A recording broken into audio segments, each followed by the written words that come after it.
মঙ্গলবার দক্ষিণ কোরিয়ার পার্লামেন্ট ভবনের সামনে যখন হাজারো মানুষের ঢল রাষ্ট্রপ্রধানের পদত্যাগের দাবিতে মুখর ন্যাশনাল অ্যাসেম্বলি প্রাঙ্গণ, তার 2 ঘণ্টা আগে দেশজুড়ে সামরিক আইন জারির ঘোষণা দেন প্রেসিডেন্ট ইউন সুক ইয়োল। পার্লামেন্টের অনাস্থায় শেষ পর্যন্ত মার্শাল ল তুলে নেওয়ার ঘোষণা দিলেও প্রেসিডেন্ট ইয়োল গদি বাঁচাতে পারবেন কিনা এ নিয়ে এরই মধ্যে দেশ ও দেশের বাইরে শুরু হয়েছে নানা জল্পনা।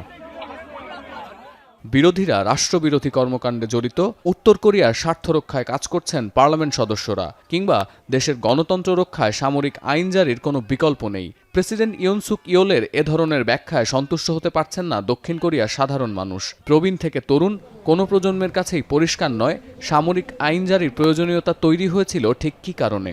자려고 이렇게 누웠다가 이게 유튜브 보는데 갑자기 소식이 있더라고요. 그래가지고 광주 민주화 운동 이후인가 그때 하고서는 처음 있는 일인 것 같은데 21세기에 이게 맞나 싶어서 왔습니다.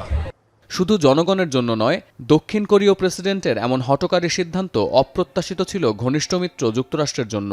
দক্ষিণ আফ্রিকার অ্যাঙ্গোলা সফরের সময় উপস্থিত সাংবাদিকদের মার্কিন প্রেসিডেন্ট জো বাইডেন জানান, ওয়াশিংটনের সাথে সিওলের চরম ঘনিষ্ঠতা থাকার পরেও আগে থেকে সামরিক আইন জারির বিষয়ে তাদের কিছুই জানানো হয়নি।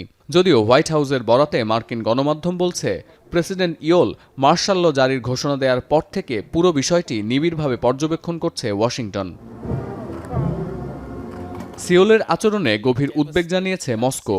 রুশ প্রেসিডেন্ট ভ্লাদিমির পুতিনের মুখপাত্র দিমিত্রি পেসকভ ইন্টারফক্স নিউজ এজেন্সিকে জানান, সামরিক আইন জারির সিদ্ধান্ত যথেষ্ট উদ্বেগের। এর জল কতদূর গড়ায় সেদিকে নজর থাকবে মস্কোর। একই ধরনের প্রতিক্রিয়া জানিয়েছে যুক্তরাজ্যের স্টারমার প্রশাসন। দক্ষিণ কোরিয়ায় ভ্রমণের ক্ষেত্রে প্রশাসনের পরামর্শ ও নির্দেশনা মেনে চলতে ব্রিটেনের নাগরিকদের দৃষ্টি আকর্ষণ করেছেন প্রধানমন্ত্রীর ডেপুটি প্রেস সচিব। বন্ধুত্বপূর্ণ সম্পর্ক না থাকলেও দক্ষিণ কোরিয়ার নাগরিকদের সতর্ক থাকার পরামর্শ দিচ্ছে বেইজিং। রাজনৈতিক অস্থিতিশীলতা সৃষ্টির পাশাপাশি জননিরাপত্তা বিঘ্নিত হতে পারে এমন আশঙ্কাও জানাচ্ছে চীন। দক্ষিণ কোরিয়ার চলমান পরিস্থিতি যে দ্রুততার সাথে পাল্টাচ্ছে, তাতে করে দেশটিতে রাজনৈতিক কোন্দল সৃষ্টি হতে পারে বলে শঙ্কা জানিয়েছেন জাতিসংঘ মহাসচিবের মুখপাত্র স্টিফেন দুজারিকো। সতীর্থ কর্মকার, এখন বিশ্ব। শিয়া বাটার ও ভিটামিন ই সমৃদ্ধ lily glam beauty soap. Lily, always beautiful.